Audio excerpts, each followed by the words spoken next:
Assalamualaikum warahmatullahi wabarakatuh. Perkenalkan, nama saya Pinky Sukma Mardiana, nomor absen 25 dari kelas 12 MIPA 8.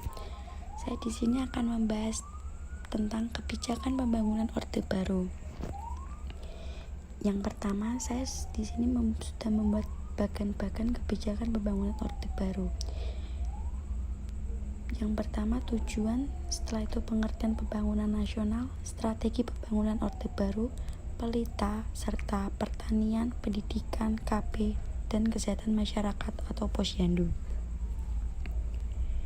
Yang pertama, tujuan kebijakan pembangunan Orde Baru ialah menegakkan tata kehidupan bernegara yang didasarkan atas kemurnian, pelaksanaan Pancasila dan Undang-Undang Dasar 1945. Setelah itu, pembangunan nasional. Pembangunan nasional adalah suatu rangkaian upaya pembangunan yang berkesinambungan yang meliputi seluruh kehidupan masyarakat, bangsa, dan negara. Pembangunan nasional dilakukan untuk melaksanakan tugas mewujudkan tujuan nasional yang tercantum dalam pembukaan Undang-Undang Dasar 1945. Setelah pembangunan nasional ialah strategi pembangunan. Kebijakan pemerintah Orde Baru diarahkan pada pembangunan merata di segala bidang yang bertumbuh pada trilogi pembangunan. Trilogi pembangunan sendiri ialah pemerataan pembangunan dan hasil-hasilnya, pertumbuhan ekonomi yang tinggi, stabilitas nasional yang sehat dan dinamis. Setelah itu, pelaksanaan pembangunan nasional. Pelaksanaan pembangunan nasional dilakukan secara bertahap, antara lain, yang pertama, jangka panjang mencakup periode 25-30 tahun. Yang kedua, jangka pendek mencakup periode 5 tahun atau pelita, atau biasa disebut pembangunan 5 tahun.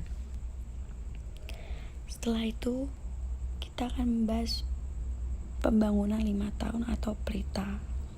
Pelita yang pertama, pada 1 April 1969 hingga 31 Maret 1974, yang menjadi landasan awal pembangunan Orde Baru. Tujuan pelita yang pertama ialah meningkatkan taraf hidup rakyat dan sekaligus meletakkan dasar-dasar bagi pembangunan dalam tahap berikutnya. Sasaran pelita yang pertama, pangan, sandang, perbaikan prasarana, perubahan rakyat, perluasan lapangan kerja, dan kesejahteraan rohani. Titik berat pelita yang pertama ialah pembangunan bidang karena mayoritas penduduk Indonesia masih hidup dari hasil pertanian, serta muncul peristiwa Marali atau malapetaka 15 Januari terjadi pada tanggal 15 sampai 16 Januari 1947 bertepatan dengan kedatangan PM Jepang Tanaka ke Indonesia.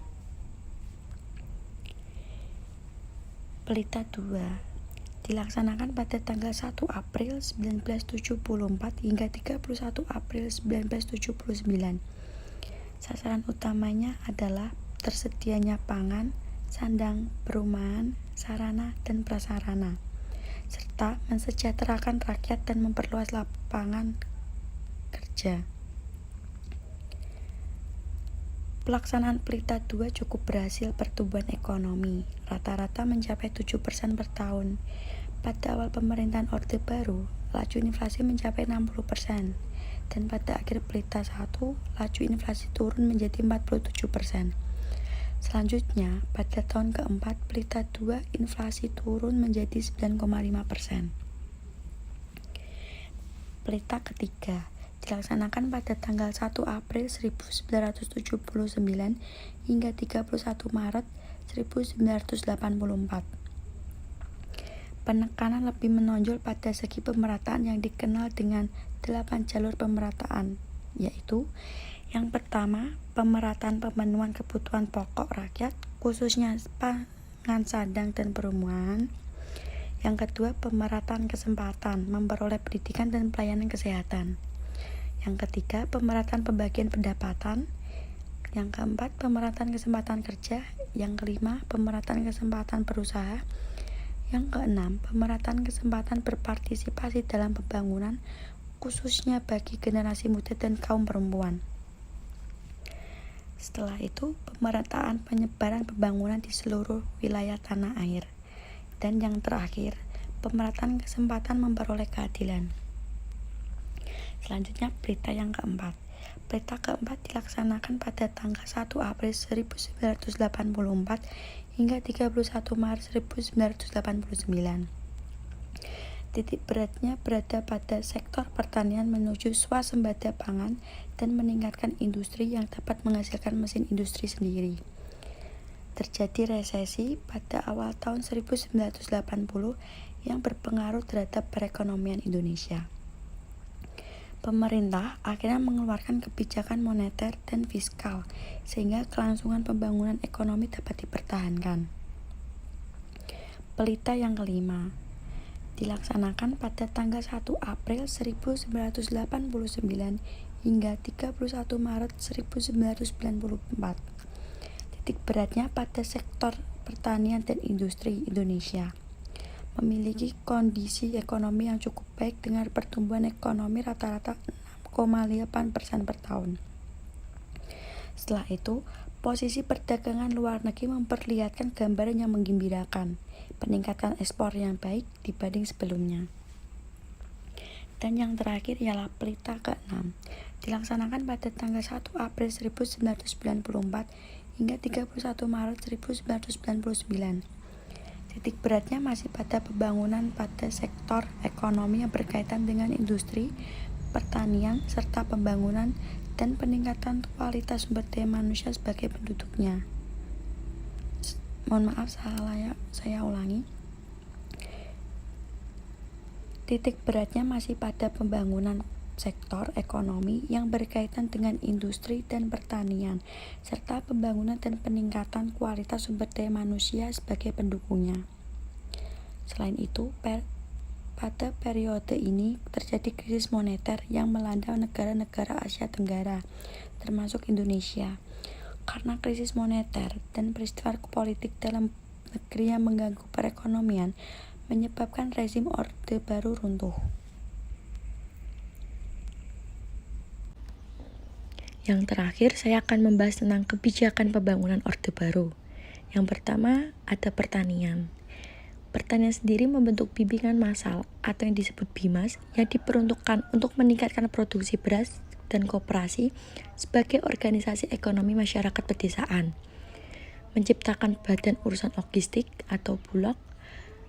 Pemerintah mengembangkan ekonomi pedesaan dengan menunjuk Fakultas Pertanian Universitas Gadjah Mada, membangun pabrik pupuk Petrokimia Gresik yang berada di Gresik, Pupuk Sriwijaya yang berada di Palembang. Dibentuk kelompok capir atau kelompok pendengar, pembaca, dan pemirsa. Yang kedua, terdapat pendidikan, pembangunan sekolah dasar Inpres. Inpres sendiri ialah instruksi Presiden untuk menggalakkan pendirian SD demi memfasilitasi pendidikan bagi masyarakat di pelosok daerah. Program wajib belajar dan pembentukan kelompok belajar atau kejar. Program wajib belajar 6 tahun, program wajib belajar 9 tahun. Penuntasan buta huruf pada tanggal 16 Agustus 1978. Cara yang ditempuh adalah dengan pembentukan kelompok belajar atau kejar. Kejar sendiri merupakan program pengenalan huruf dan angka bagi kelompok masyarakat buta huruf yang berusia 10-45 tahun. Yang ketiga, terdapat keluarga berencana. Pengendalian penduduk dimaksudkan untuk meningkatkan kualitas rakyat Indonesia dan meningkatkan kesejahteraannya. Keberhasilan ini dicapai melalui program KB yang dilaksanakan oleh Badan Koordinasi Keluarga Berencana Nasional atau sering disebut BKKBN. Pada tahun 1967, pertumbuhan penduduk Indonesia mencapai 2,6%, dan pada tahun 1996 telah menurun drastis menjadi 1,6%. Dan yang terakhir, terdapat kesehatan masyarakat Posyandu. Perkembangan masyarakat bermula dari konsep Bandung Plan, diperkenalkan oleh Dr. Y. Laimana dan Dr. Patah pada tahun 1951. Pada tahun 1956 didirikan proyek Bekasi oleh Dr. Y. Sulianti di Lemah Abang. Pada 12 November 1962, Presiden Soekarno merancang program pemberantasan malaria dan pada tanggal tersebut menjadi Hari Kesehatan Nasional atau HKN. Dan yang terakhir, pada tahun 1954 dikembangkan Posyandu, yaitu pengembangan dari proses penimbangan dan kurang gizi. Posyandu sendiri ada 5 program, yaitu KIA, KB, Gizi, penanggulangan diare dan imunisasi. Sekian penjelasan dari saya. Bila ada tutur kata yang kurang berkenan, saya mohon maaf.